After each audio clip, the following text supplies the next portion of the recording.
სახელითა მამისათა და ძისათა და სულისა წმინდისათა. ქრისტე აღდგა.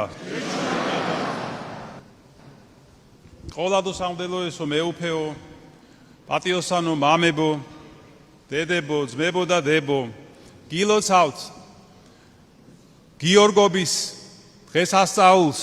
წელს ეს დღე დაემთხვა ასევე ზატიკის განზოგების დღესასწაულს. განზოგება ნიშნავს ნახევარს, უпростоრედ განახევრებას. ეს არის აღდგომიდან სულთმოფენობამდე 50 დღიანი სადღესასწაულო პერიოდის ზუსტად შუა მონაკვეთი.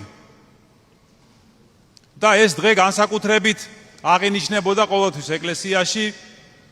ამ დღისთვის საგალობლებს და ლოცვებს წერდნენ ჯერ კიდევ წმინდა ანდრია კრიტელი, იოანე დამასკელი და სხვა ცნობილი მოღვაწეები და ჰიმნოგრაფები.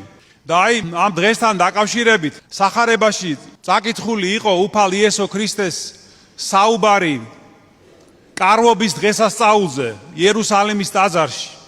ეს ვრცელი საუბარია და იქ ერთ ადგილას იგი ამბობს ასეთ სიტყვებს: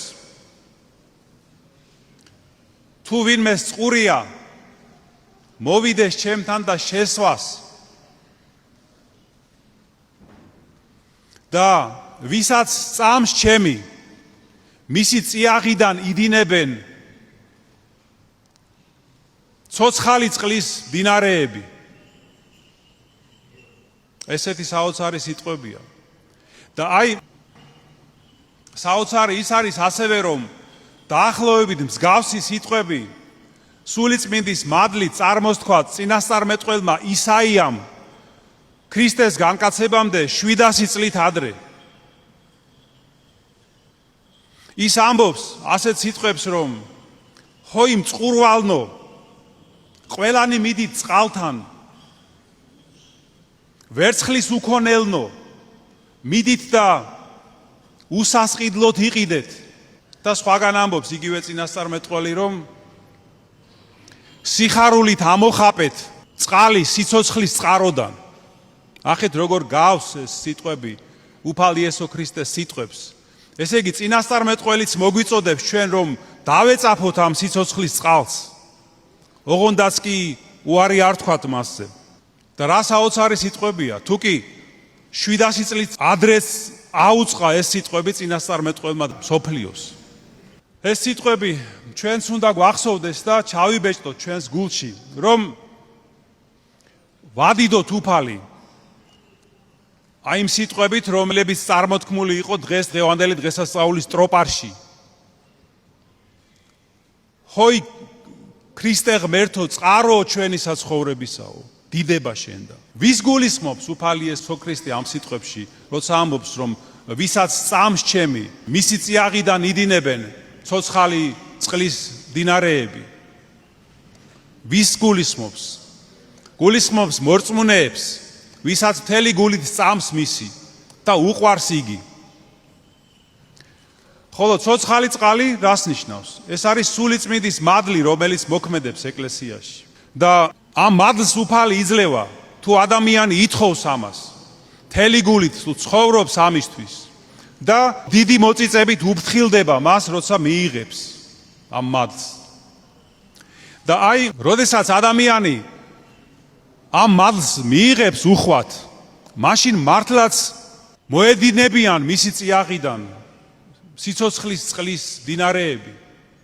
ეს მადლი არ იმალება, ფუჭი არ არის და არ იკარგება, ეს ჩანს აუცილებლად.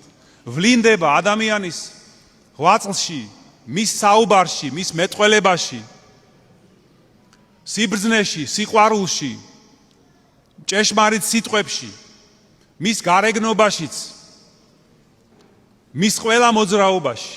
რატომ? იმიტომ რომ ის გახდა აი ამ მადლის მატარებელი. ეს ჩანს. ეს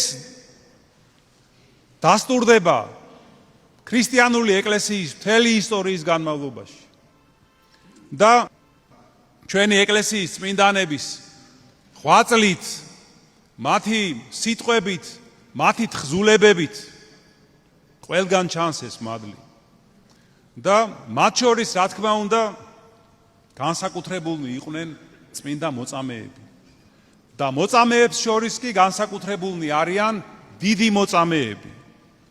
აი, მათ შორის წმინდა დიდი მოწამე გიორგი არის ჩვენი საყვარელი წმინდანი, ჩვენი ქვეყნის და ეკლესიის მფარველი.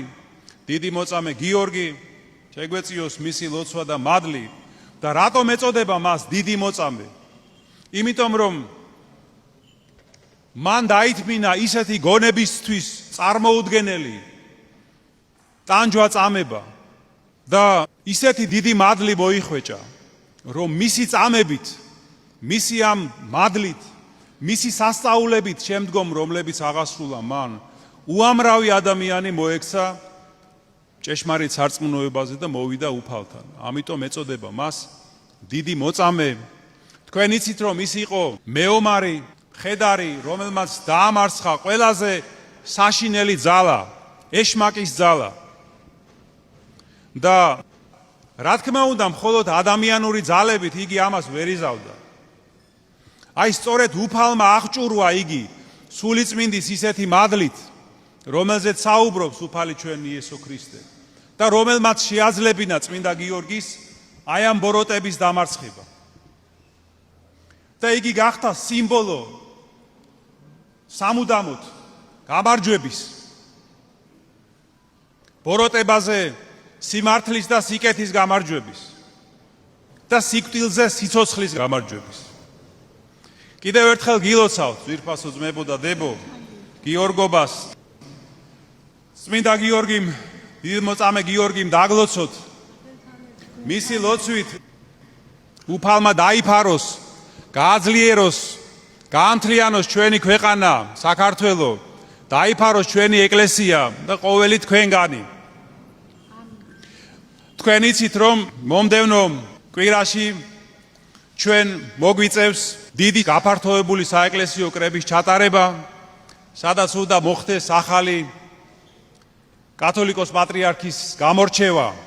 და მე მინდა ვთხოვო ჩვენს სამღვდელოებას, ჩვენს სამონაზვნო დასს, ყოველ თქვენგანს, ჩვენს ძვირფას მრევლს, რომ გავაძლიეროთ ლოცვები, რომ ეს დიდი მოვლენა ჩავატაროთ ღირსეულად, მშვიდობიანად, სიყვარულით, რომ ღვთისნება გამოჩნდეს და ყოფილიყოს ჩვენი ეკლესიისთვის და ჩვენი ერისთვის სასარგებლო არჩევანი და გადაწყვეტილება და წმინდა გიორგის ვევედროთ პირველ რიგში, რა თქმა უნდა, და შეგვეციოს მისი მადლი.